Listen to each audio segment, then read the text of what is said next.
Yeah. 'Cause I'm about to go there. Okay, I also teach at Clark Atlanta University as a professor in the radio, television, and film department. And one of the things that I told my students back in 2018, and everybody looked at me crazy when I said it, I said there will be more podcasters than rappers in the next 10 years. Well, we're now reaching a time to where you're seeing that happening right now. So now when we do that and apply that to radio to where we are right now, back in the day, I know everybody can feel me when I say this, when they used to say, "You ain't the star, the music is the star." Yes. Well, that ain't no more. That ain't the case. We got to have personalities that are the stars now because we got 5 radio stations playing the same thing. So in order to get people to tune in to what we have going on, we got to make sure that we have better personalities out here that are telling better stories or more engaging with the audience and stuff like that. And we got to put it back into the hands of the people.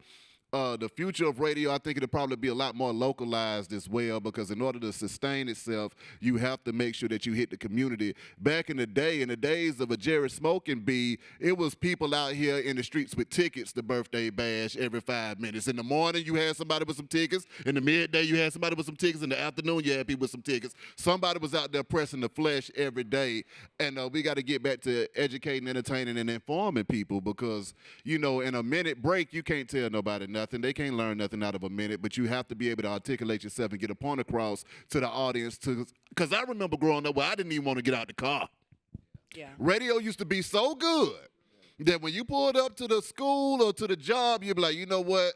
I'm going to have to wait through these commercials and this music because I got to hear what's about to be said next on this radio. Right. We have to bring it back to to the essence of it all. And I think that is what will allow radio to thrive in the future. But if we continue to just program the same stuff that everybody's doing, you know it's going to be difficult for it to really be a major player and a major factor. We have to go digital with what's going on because the phone is where everybody is. So you got to go to where the people are. If I'm on my phone scrolling every day, see, radio is not just radio anymore. Radio is social media. Radio is television. Radio is film. Radio is also podcast. And so when Nabs hits you with a documentary, this is still part of the radio ecosystem. Yes. You see what I'm saying? This kind of content should be sponsored by a radio station. You see what I'm saying? Because this is radio content right here. So anytime you have content and radio, we got to merge that together because radio has to be able to hit people on all fronts. And that's where the money will be. The money won't be able to escape you if you're on social media to get it.